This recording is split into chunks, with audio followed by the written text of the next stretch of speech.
there is a new event. And with this new event, basically the way they advertise the event is that they put this in the main center stage and they were like, if you play matches, you're gonna get this costume icon, and basically it's a token that you exchange and you get a free skin for it. And people were like, yeah, that's cool, because that's fucking cool, we want that, right? Problem is that people notice these, and basically what these are, it's like a Chrono shield, but it's like a consumable, and it's per loss, it's not per like deranking losses. So basically you can activate this and you can do whatever you want, because on the loss you're not gonna lose any points in like ranked games, and that's cooked.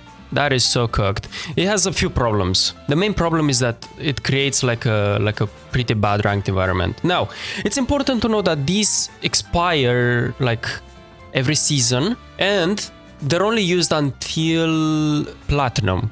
I think they're used until platinum. This doesn't say for some reason. I have no idea why. It should mention that this you can't use this like on a medium to high elo. But this only makes sense if you're trying to bring people into ranked. So maybe Marvel Rivals notice like there are too many people in bronze or something, and they're like, okay, we want people to be playing the game more and not be scared of the rank ladder. But the thing is, it creates in those ranks, like bronze through gold and even platinum, such a random environment where you have people that are gold that are going to be in platinum, people that are bronze that are going to be in gold.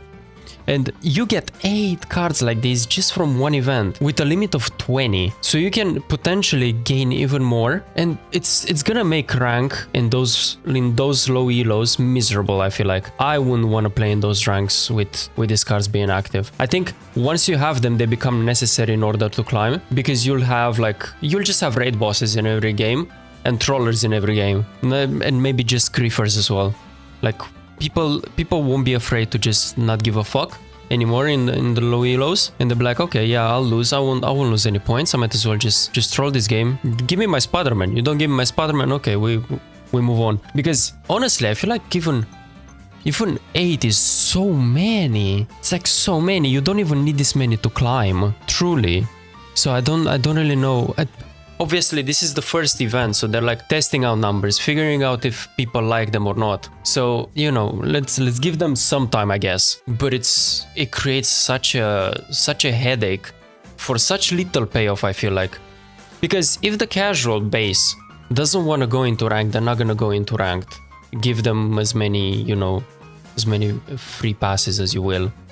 And it's not gonna incentivize people to get in there and try their best, which is what competitive games are about. But here is a bigger problem. I fear for what this brings into the larger community of gaming, because things like this fine and dandy because you get it for free and it's up until platinum and whatever. But these are arbitrary lines that are set by netties and by Marvel Rivals. And what about if such a system functions in Marvel Rivals? What will other games from outside do that will make this problem worse? And I think that they can do a whole lot, because if they see that the player base for Marvel Rivals is like, oh yeah, that's fine, we can excuse this. Actually, this is a good change.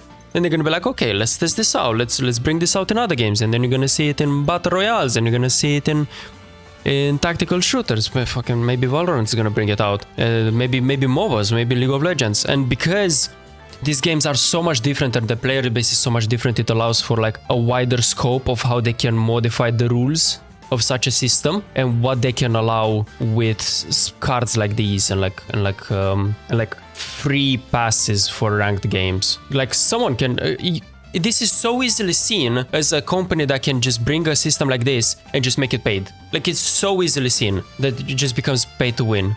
It's not even a crazy idea to mention, I feel like. So I think this basically just bodes really bad news for the wider gaming sphere rather than necessarily for Marvel Rivals. Although I feel like it's gonna be a pain in Marvel Rivals as well, in the lower elos. But I feel like this might be a situation with like we're gonna look at this, if this goes as bad as it has the potential to, we're gonna look at this in the same way that we look at microtransactions. We look at games like Elden Ring and you're like, oh, this is a really good game and it does not have microtransactions. It's an amazing game. It's an amazing video game. Like you use the fact that it does not have this really bad system as a pro because it's such a wide scope problem. And I feel like in 5 to 10 years, we're gonna look at at competitive video games and we're gonna be like, oh, this is a really good video game and it does not have this pesky little toxic trait and mechanic that other video games have. I just hope that this system is not gonna work. Honestly, I want people to just be pissed about a system like this, so that other companies in the future are scared to introduce systems like this. Maybe they'll figure it out. I'll give NetEase some flack because they've done like a lot of good decisions up until now. And let's be honest, I mean, the game is a good game and they've fixed a lot of things and they've been like very receptive to the community. So maybe this won't be as big of a problem as we see it, but it still makes me just a bit nervous. Just a bit nervous. So let's see where this ends, right?